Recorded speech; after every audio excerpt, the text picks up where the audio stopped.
Let's start off with Audacity. Gripping a player with Audacity now sends them to the depths.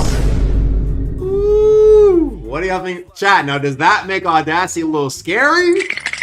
Does that make it a little scary? That makes it a little scary now, does it? What do y'all think, chat? Send him to the depths. Oh, that. Oh.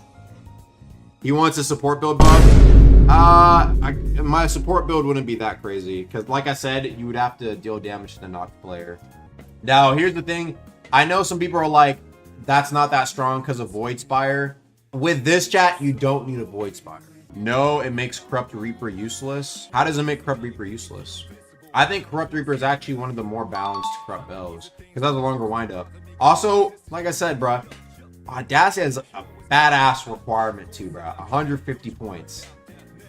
Bro, that's like the second or third most in the game. Hey, man, I think it's valid, bro. I don't think it's that busted. It's 100 charisma, 50 strength.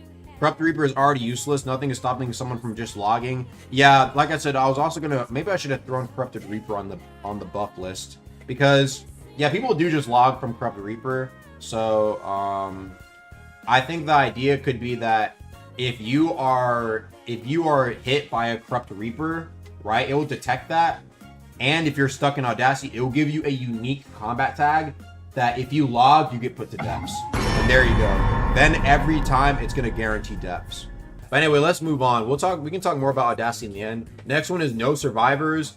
This one is when you and your allies knock a player while overcharmed, that player cannot be picked up for 10 seconds except by you and your allies. So like no one's saving them, bro. Like no one's picking them up and running away. No track stars are picking them up. No, bro. If you knock them while overcharmed, they cannot get up. Only you and your out. So it's basically like another way to be like, oh yeah, that nigga's getting ripped. Like you don't want, the idea is, chat, the tyrant tree, in my opinion, is you don't want to get knocked around a tyrant. If you get knocked around a tyrant, it might be confirmed right there, bro. There's no track star. It's like, oh yeah, you might be cooked. I think that that sounds appropriate. Like no track star, no none of that, bro. You're cooked. So I think that's pretty fair buff.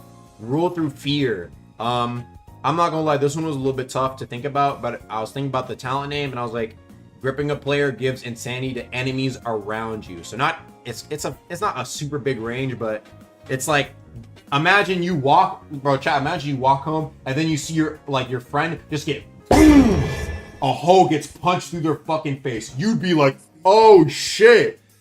So you get insanity, plus 20 insanity. You see what I'm saying, right? Like it's that simple. You know what I mean? It's like, oh damn, like it makes sense, right? You just saw your friend die. I'm a tyrant. I'm gonna kill you too, right? You shouldn't be scared. Not too much insanity though. They'd have to balance that out. I'm not talking insanity pots, but I'm not talking baby. Maybe like 25% in the middle. You know what I mean? Like a all right, nothing super crazy. Or taunt. Hey man, you get what I'm saying.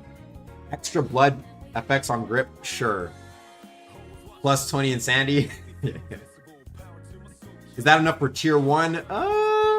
Should it be tier 1? I don't know. Chat, y'all gotta tell me. Y'all tell me, man. I'm just saying insanity in general. But yeah, like I think they'd be fairly alright.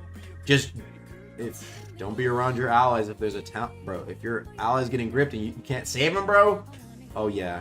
I think I'll say like this: if you are in the Audacity range, then Rule Through Fear would proc on you too.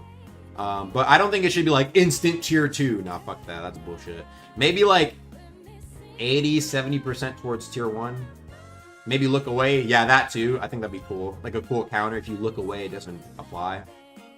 You get what I'm saying. I think that'd be cool too. But yeah, so that's it for the Tyrant tree. I think this is by far probably the worst tree in the game. Even other talent trees that have bad talents in them, right? At least they're very low. They'll be like 35 agility, right? It's like, okay, that's nothing. But these are very high. The lowest amount of points needed for one of these is like what? Like 120 points, right? So it's like this talent tree is very high investment and it's very lackluster and it's been slept on for so long. And it's supposed to be support too. So the fact that it's also support based as well means that it's not going to have any inherent 1v1 buffs. So it needs to be powerful throughout the shits, in my opinion. Anyway, let's continue through the rest of these. Heavy fatigue. So you guys might be like, yo, what is heavy fatigue? This is a talent where if you have a axe weapon, right? If you hit them with an axe, it reduces their roll. This talent basically does almost nothing.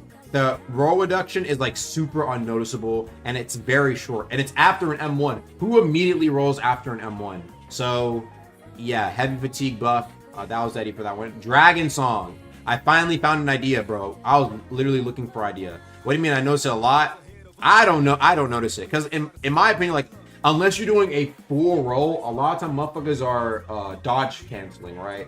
They're not doing a full roll. You only notice it. It's like 20. Oh, chat, it's 25%. Anyway, Dragon Song. This one is if you land a mantra after an uppercut, the deep jump on that mantra does not go on deep jump cooldown. 25-second cooldown on the effect. Chat, what are y'all thinking? What are y'all thinking, chat? I think it's not that bad. It's a little. I think it's like it's a fair buff. Has a cooldown, nothing super crazy. And I'm not gonna lie, chat. Who uses Dragon Song? Bro, I do not use that shit. That shit is ass. That's literally a free burn every progression. So yeah, Insignia went from shit to mid. At least someone might use it, bro.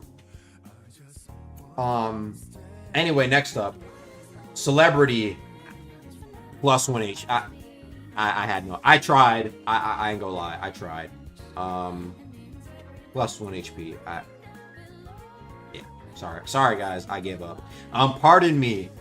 This is like an 85 charisma talent, so it's very high investment. The simplest I said is as a buff, allows you to get more hits on people in safe zones before guards start attacking you. I guess I mean that's what chat. What is it supposed to do, bro? They be adding some talents. I'm just like, bro, I think that's all they really need to that. Wait, what does it do? Well, let me look. I forgot what it does. Hold on. I had it in my mind, but I forgot. Pardon me. Crimes you commit in allied territories are often ignored. Who's asking? Guards from factions which you are at or above neutral reputation will not aggro onto you. Oh. Crimes still induce reputation and lose reputation loss. However, they will not turn hostile / react to crimes when your reputation becomes negative. Oh wait, so would this just be useless? If y'all enjoyed the video, make sure to go click on these other videos, man. And I'll see you guys later. Peace.